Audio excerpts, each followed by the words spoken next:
So, I think I'm done grilling the panelists, right? I want you now to grill the panelists because it's important for you to get as much information as you want, and this is the best opportunity for you to do so. They will answer any questions that you have, right? Try to foresee what problems you might face in your campaign later on, and ask a question now.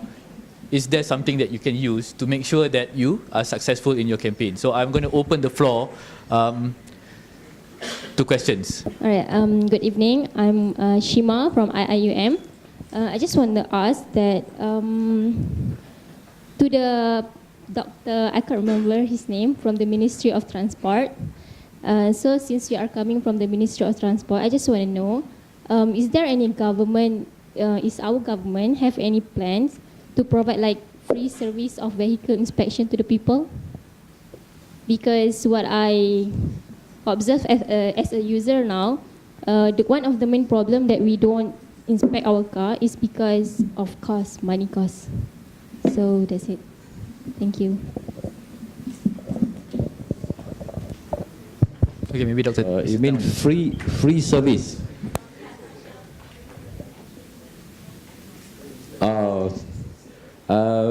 Currently, there's no such policy on that. The government give you all those incentive when you send a car for repair, for servicing, then you can reimburse. There's no such thing as yet. So maintenance is all by your own, and of course you have to bear that cost.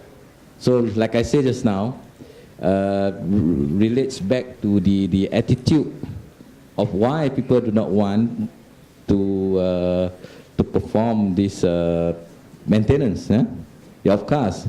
So first is that cost. When you buy a car, you have to look into areas like, is it you are financially comfortable or not? Yeah. So for the time being, there's no such policy from the government as yet. Yeah. And private vehicles is not subject to mandatory inspection as yet. Yeah. Okay. Thank you. Let me just add on to that one. True enough that today is about competition. Okay, it's about creating awareness, competition, and so on and so forth. Right?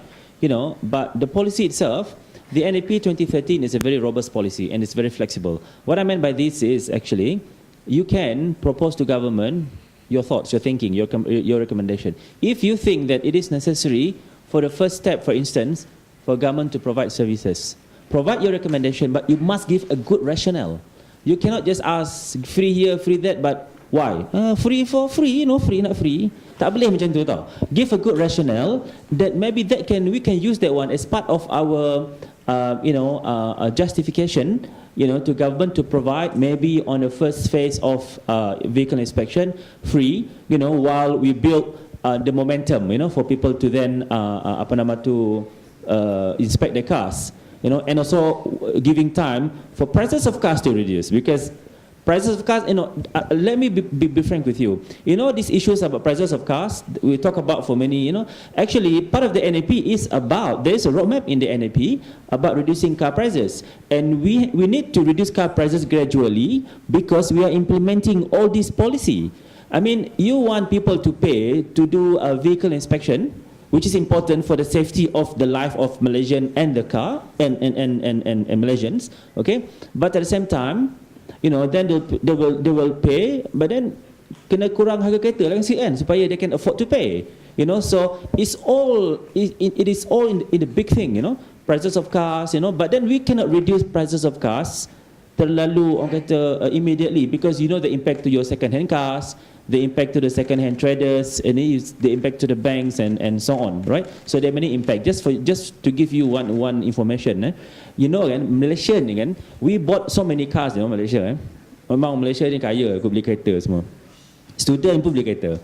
In the bank, how much billion worth of hire purchase in Malaysian bank? 100 dekat almost like 120 billion hutang Malaysian ni dekat bank. 120 billion.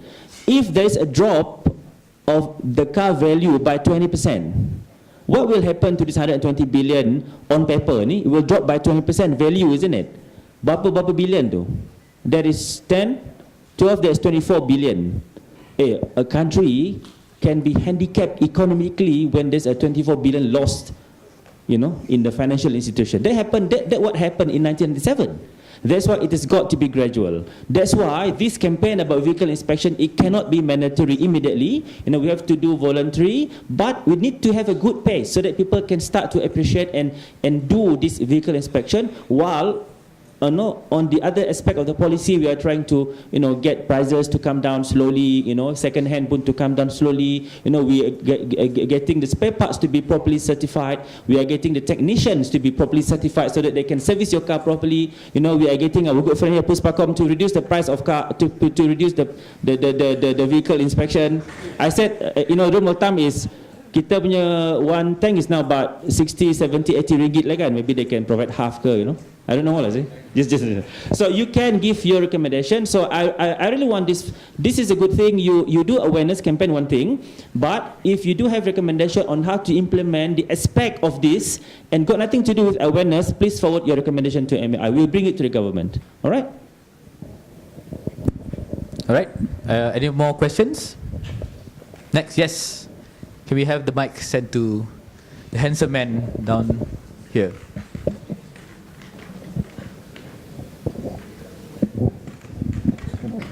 Yeah, good afternoon, everyone. Yeah, I would like to talk about the half-cut market.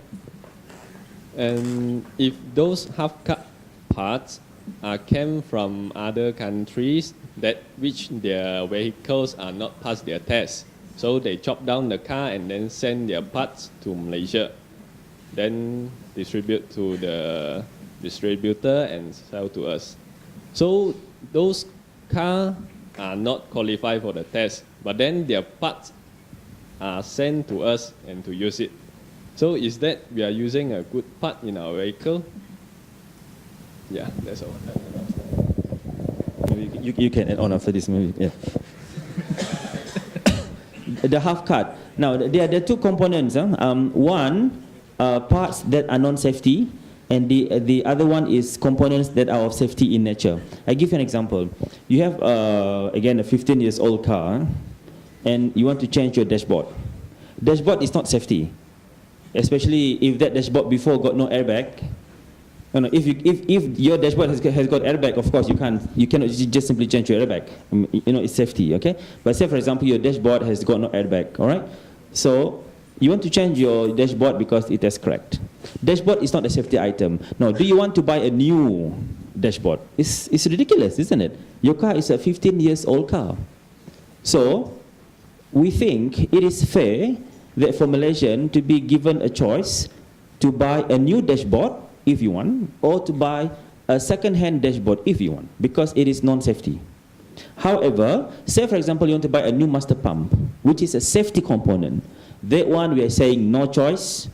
Malaysian must buy a standard master pump. And again, what we are doing currently is this, okay? We are still allowing the half-cut people to bring in and dismantle and retrieve the master pump, but the master pump must be inspected to a standard, and it will be declared as a standard. This is the standard, and it will come with warranty.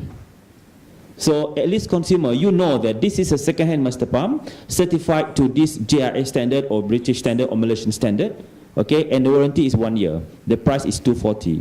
But a brand new master pump is also, you know, to Malaysian standard, BS standard and whatnot, but it is a brand new one. You know, warranty 2 years, it costs double.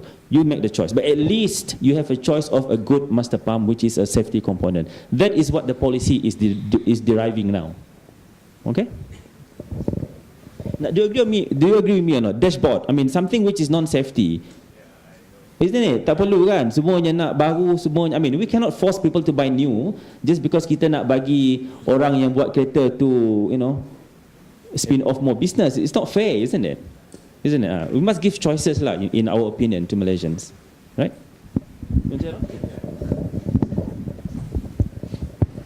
Tapi kalau you tukar apa-apa parts pun, kalau ada polisi yang perlu diperiksa kenderaan itu, so maka that will address the whole thing lah. You know, disebabkan sekarang ini tak ada, bukan mandatory kenderaan persendirian, ya, tertakluk kepada pemeriksaan berkala.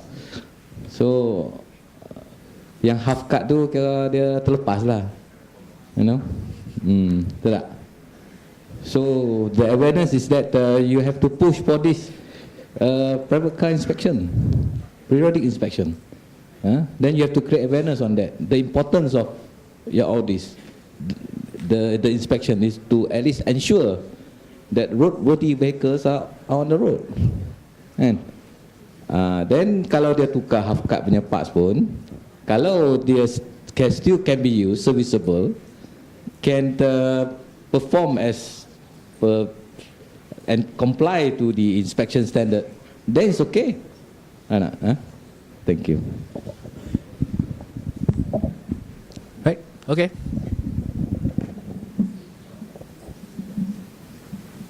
Assalamualaikum and a very good afternoon. Okay, sorry. Can we have your name and where you're from as well? My name is Anis Amirah binti Alim from UKM. I would like to ask any of the panel. This campaign is quite a good campaign, but it's only for a short term, means 23 days only campaign. And any suggestion from the panelists could for a long term, because awareness of the students nowadays is not quite as good, because our students is everyone have cars, but they don't have the awareness to do the inspection to the car. Thank you. Sounds like an organizational question. I think you're asking the campaign is too short. Yeah. It's only 23 days. Yeah. Yeah. Well, in reality, that 23 days is for you to prepare your campaign. It's not for the campaign to be really, up there and running. Your campaign will be up there and running for years after the 23 days, especially for those top winners. Yeah. Then you see, probably, we could even pay airtime and get your campaign into TV3. I mean, the top few winners, that sort of thing. So you got 1 month, plus minus 1 month to think about how best you want to create this campaign. Of course, you need to do YouTube thing, things which are, this social media thing right now, for people to see whether what you're saying it makes sense, for you before you give your final message or your final video or your banner campaign to us for us to evaluate, But really, the winners, the top 5, we're not so sure yet. But really, if all 60 are good one, we use all 60, to create this campaign among Malaysia for the years to come. Yeah. Just to add to that, because I guess I'm the expert on that matter, since we're organizing this. Don't worry about the time, because if you have 23 days, everyone else has the same amount of time, right? We gauge based on the same amount of time given to everyone. As an engineer, I believe that we should be always time-driven, right? But what the message from your campaigns is what you put forward, right? But if you are the successful ones, you come up with a good campaign, that campaign will be pushed further on after that, right? That's more important than, go to Tokyo, if you ask me. But that's an incentive for you to move, right? If your campaign is the best, we'll definitely use that and even recreate your campaign to make sure that that campaign is that goes out to the Malaysian public, all right? MAI, do not treat us as government agency. This only one off, one time. After this, then that's it. Actually, really, those of you who are really good in doing this sort of stuff, this awareness campaign thing, and you have heard from us that there are many other aspects of the policy that needs campaign, that needs awareness, education level. We need to raise basically the level of Malaysian mindset, to a higher level insofar as auto is concerned. Okay, be it as a consumer, be it as an industry player, or be it as anybody within the stakeholder. Okay, so really, those of you who are really, you think that you can really contribute, you're most welcome, to partner us even. Do your own group, I don't mind. Do your own group, 4 or 5 of you, be a partner for a long term, But of course, I hope that you still continue doing this Tokyo thing, But really, what I'm saying is actually, if you want to be serious about this, we are very open about it. Okay? Okay, we have time for two more questions. Yes. Hi, I'm Divian from Uni 10. Actually, just like to ask, if let's say there's a standard for the commercial vehicles, like all the trailers and all, to pass the emission test and all, but why are there still vehicles out there which are releasing, you can see the black smoke, so thick smoke from all the lorries, buses, commercial buses, transnational, any brand it may be, out there, despite that having a 6-month period of interval for them to test their vehicles. So, and not only that, why isn't there any initiatives taken by the government to support hybrid vehicles and also electric vehicle technology, or to subsidize it like other Japanese countries? Isn't there a need for us as well to follow such a, such thing? That's all, I guess. Thank you. Thank you. Maybe Dato. Okay, I'll take your question on that. The periodic inspection. Now, as you can see, inspection, we just verify the condition of the vehicle, right?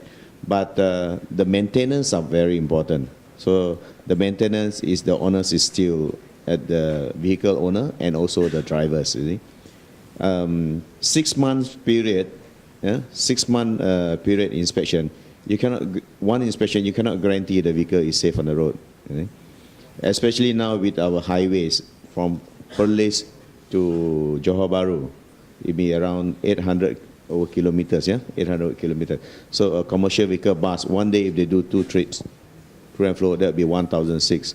So the maintenance of vehicle for commercial vehicle, maybe 10,000 kilometers, you need to do maintenance. Okay? So it looks around 5 days. Every 5 days, you must maintain the vehicle. So the question is, do the owner or the driver maintain the vehicle every 5 days? Okay? So the onus is still on the driver and the vehicle, vehicle owner. So at the time of inspection, we will inspect at the condition. That is why we got our standards, right? 50%. So from there, after inspection, so we assume the vehicle is safe to be on the road, but not for the period of 6 months. Okay? And there are a lot more things that I think we have to come up with a control measure, like the frequency of inspection. 6 month period is too long. This regulation is since 1957. Yeah, the act is since 1957. Yeah, and I just want to share. There are a few companies, like in Penang. I named the company. I think it's good. Like Seagate. Seagate have taken an initiative. They do instead of 6 months, they send the vehicle for every 3 months inspection. And there you can see half of the vendors buses grounded just because they cannot afford to maintain. So that's why you get very good quality buses there. So the time frame is very important. 6 months is just too long. Okay. I think there was a second question in that question. No, I just want to add on also to that one. When you do a campaign,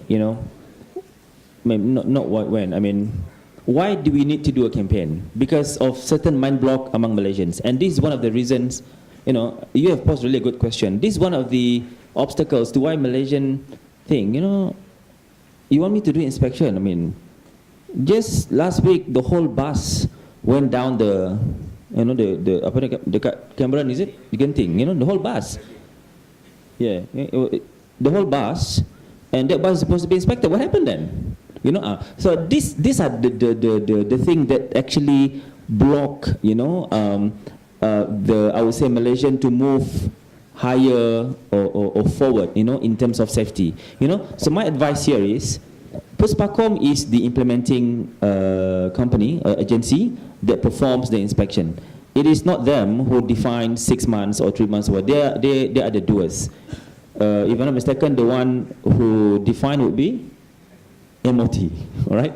Now, I think your campaign, should also try to understand these kind of mind blocks, these obstacles, that block people really, and then put some kind of campaign to offset these mind blocks.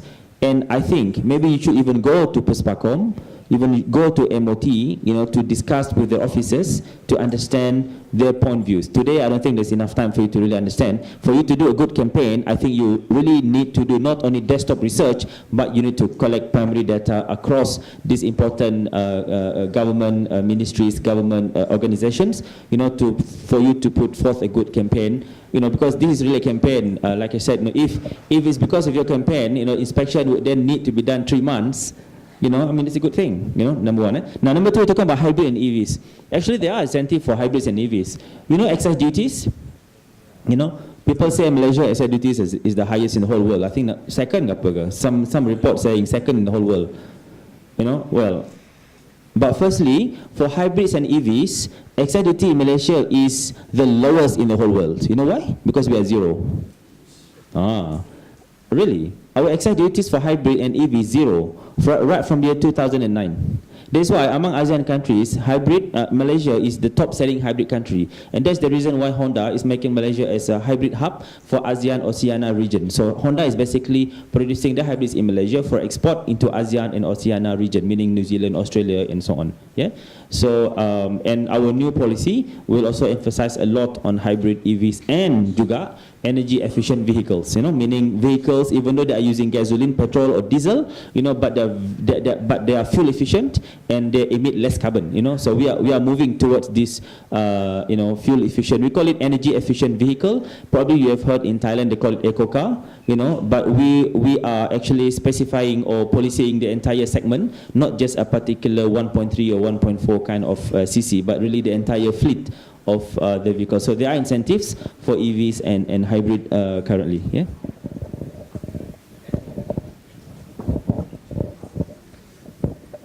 Dah semangat ni. Okay, coming back to your question that after PUSPAKOM inspection, you still see lorries, buses emitting black smoke. Okay, we address, we understand this issue, and of course you will drill down to where are the enforcement, right? Okay, MIROS has been working very closely with SPAD, SPAD, and we have came up with a guideline. We call it ICOPSI, Industrial Code of Practice, Safety, Health, and Environment for Transportation Activities, and this has been gazetted under OSHA 1994, meaning that those transport operators, they have to comply with this ICOPSI. Under this ICOPSI, there are 4 main components that they have to emphasize on the policy and the organization, drivers management, vehicle management, and comfort kind of thing. So with this, we hope that the industry, even though after passing PUSPAKOM inspection, they have to do all this to make sure that their vehicle are in good order for that remainder period of time. And I think with the incident of the recent one, the Genting Highland, we are taking this opportunity to enforce this, and we have talked to SPAD actually how to go about, maybe within this short period of time to enforce, okay? So that will address that, why after passing PUSPAKOM inspection you still see vehicle emitting black smoke. Yeah, thank you. Any more questions? Please. Hello, I'm Hidayah from UITM.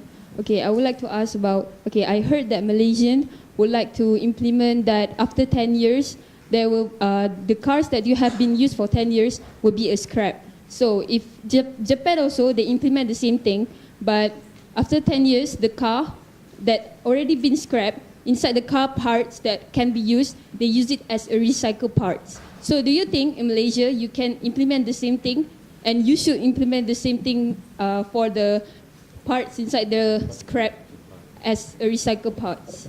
And do you think it's good if Malaysia do the same thing? Thank you. Number one, I think that is a very good remark. But in Malaysia, even with the new policy, okay, I just want to rectify one thing there. After 10 years, cars will not be scrapped in Malaysia, okay? I mean, I don't want you to go back and after this tell people after 10 years, your cars will be scrapped. No, there's no such policy. Even in the new policy, we are not doing it that way. We're just saying that you must do your test, okay? If your car passed the test, then it's okay. But if your car failed the test, then you need to repair your car and do back the test, you know? That's all we're saying, okay? But you are right, in Japan, now what happens in Japan is, they don't have scrapping, they don't force the Japanese to scrap cars. What they do is, they perform the test, they said they failed the test. They got two options, you know, to do in Japan. One is, they can, three options. The first option is they can just park the car in the house and they cannot drive it. Because the cars will not have any insurance and whatnot. You just keep it. I mean, you want to keep your car, keep it. It's up to you. Okay. The Japanese like this first option. Second option, they can sell the car in an auction company. This company will buy this car, and this company will export this car to other countries who accept this car. You know, that is the second option. The third option is they will sell this car into a scrap facility where they will recycle, and it's what you are saying, right? They will dismantle, you know, the sheet metal. They will shred and go back to manufacturing. Remelt lah balik, kan? Kalau resin, they will shred it, you know, and go to some other processes. Kalau macam motor, they will get the motor, repair the motor, recondition the motor, and sell it back into, recycle it back into the spare parts and etc. So it is a recycling process. So actually in Japan, even in Germany or in other developed nations, they put an act. Every new car produced must consist of 85% recycled material. No, no, 85%, isn't it? In Germany, it's 85% now. Yeah, 85% consisting of recycled material, meaning the metal sheet must be using shredded, mix of shredded. You know, I mean, it is 85% of recycled materials, because this all part and puzzle of making green, doing green, environmental friendly, etc., and so on. Now, so where is Malaysia? Malaysia is still far from there, because in the last NAP 209, we did not actually politicize anything of this sort, okay? But in the new NAP 2013, that is coming. That recycling is a big chunk of our new policy NAP 2013. Yeah, so there will be a lot of recycling to be promoted, you know, a lot of business spin-off, you know, for example, now that, you know, eventually when you so decide to scrap your car, you know, then you can actually sell to this recycle center, and they pay you money because they're buying your car. They pay you money and they will recycle back the components and back into the system. Okay, so all that you know, is actually something that we politicize in this NAP 2013. They will be announced soon, but bear in mind, we are already working with the industry player. There is already a recycling center being set up in Klang, and we are going to launch that center sometime in November. All right, I understand there's two more questions. Can we have the next person, please? Thank you. Yes. Okay, excuse me.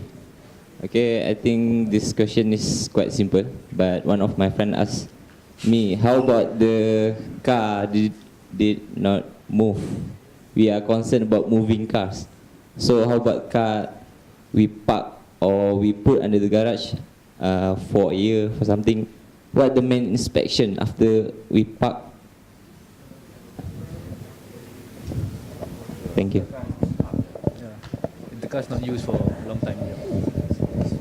Good question. Okay, that means the vehicle is grounded and it's not running on the road, is it? So according to the Act, is if they did not renew the road tax after 1 year, then you have to send the vehicle for inspection. So during the inspection, we will do the full inspection test, that is from the lights, brakes, bodyworks, you know, and to make sure the vehicle is roadworthy, then we will issue you a report. So from the report, you can continue paying the road tax and insurance. Yeah. Okay, I understand there's one last question. Okay. Hello, my name is Kishan. I'm from UNICEF. I just want to know, after the policy is implemented, what type of inspection will be done to the cars? So what's the cost if you not done? Means on the safety side. Okay.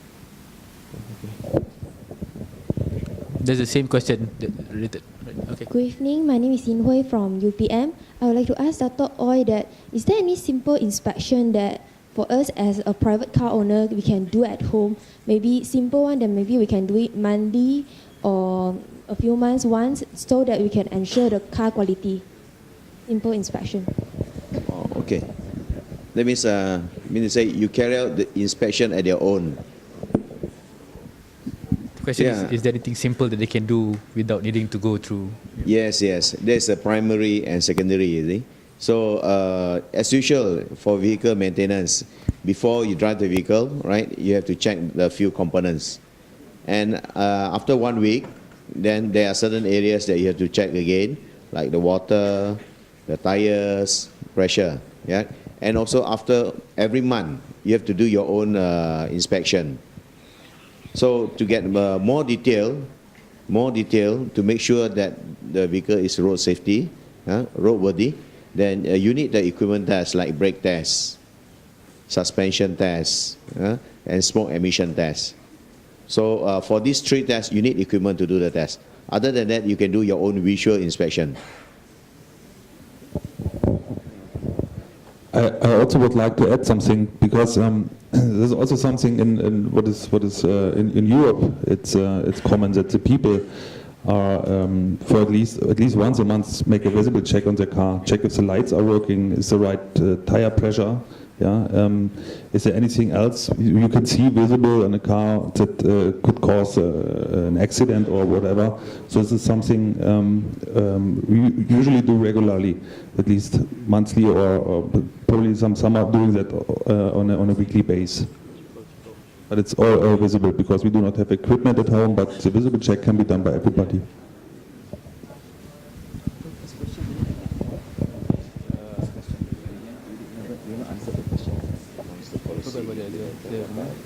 Yeah.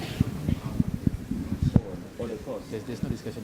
There's no answer to that. You can answer. You say that this is Yeah, the first question about once the policy is implemented, what sort of test to be conducted? Well, this test is got to do with roadworthiness test. You know, so insofar as the benchmark that we have met so far, there are 18 inspection that need to be done, 18 points. Okay, you can check. Check the Japanese or the German inspection. They've got all these roadworthiness tests in the website. You know, so they're the sort of test that will be implemented. You know, however, like I said, it is something on a voluntary basis.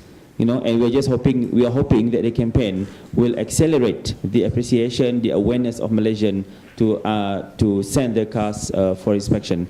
And you talk about price. Price is we have not decided really on the price, but the rule of thumb is, you know, the cost of doing this test would be, you know, the full tank, you know, 60 to 80 ringgit. You know, the price of a full tank when you fill up your petrol. Yeah. So that is the rule of thumb of how much a vehicle inspection will cost.